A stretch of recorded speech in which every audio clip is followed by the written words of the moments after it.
Oh, sorry. We got so distracted looking at the program for Hot Docs this year because there are amazing film lineup this year. It's a good year. And luckily I'm here with Shane Smith, who is the, what's your title now? You're all over the place. Director of Programming. Director of Programming. We've known each other for 15 years. We started off at a film festival ages and ages ago. He's been at TIFF, he's been at the Film Center, he's programmed for Sundance. What else? I've been around. He's been around the block a few times. But now he's at Hot Docs.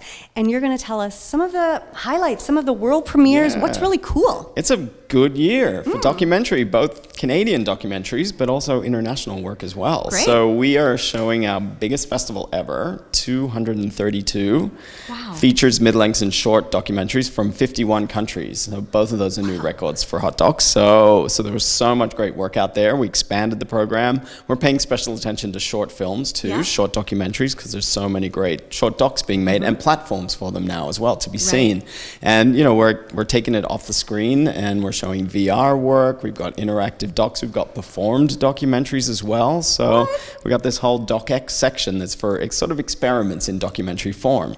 So there's a lot going on. A lot of cool stuff happening this year. It's a season you don't want to miss for sure. Totally. So let's get down to the nitty gritty. Yeah, some of the good stuff. We got extra good so stuff. much good stuff. I mean, you know, the international spectrum is our competition section. Okay. So there's 12 films in there. Most of those are world premieres from around the world. They're vying for the jury awards. From Australia, my homeland, we've got the Made in Australia focus. So 6 films in that, including 3 Indigenous films. Putapari and the Rainmakers is a great one. Zach's Ceremony is fantastic. And then we've got 3 other Australian docs in there too. So Australia is well represented this year. And they're having a great year. Australia is similar to Canada in a lot of ways in terms of its film industry. Right. You know, both sort of competing against the behemoth of America, you know, much like the Canadian industry does, you know, similar sized populations, therefore similar resources for films.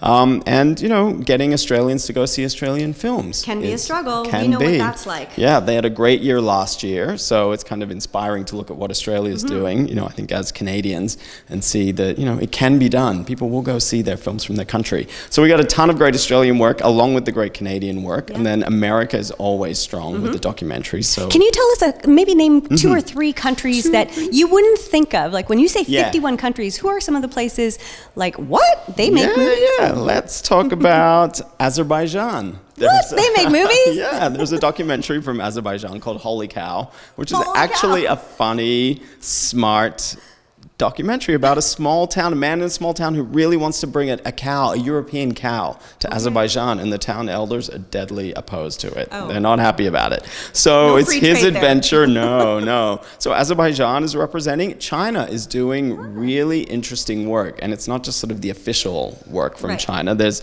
a lot of independent filmmakers who are really telling interesting Chinese stories. Instead of Western filmmakers going to China to make docs, the Chinese filmmakers are really doing a great job. And Iran remains strong. Iran's a great country for film in general, but we've got 3 feature documentaries from Iran this year. So we're seeing, you know, countries sort of rise and fall. You know, depends on the production of each country every year, and then some will stand out some years and not as much in other years. But this year, you know, there's a lot of great documentaries being made around the world. 51 countries. You can see them all in just a couple of weeks here in Toronto. So visit hotdocs.ca and get your tickets before they're all gone, because they will go fast. Come and check it out. Here, go see this one. Okay. Oh, that one looks really good. Yeah. Oh, that one too.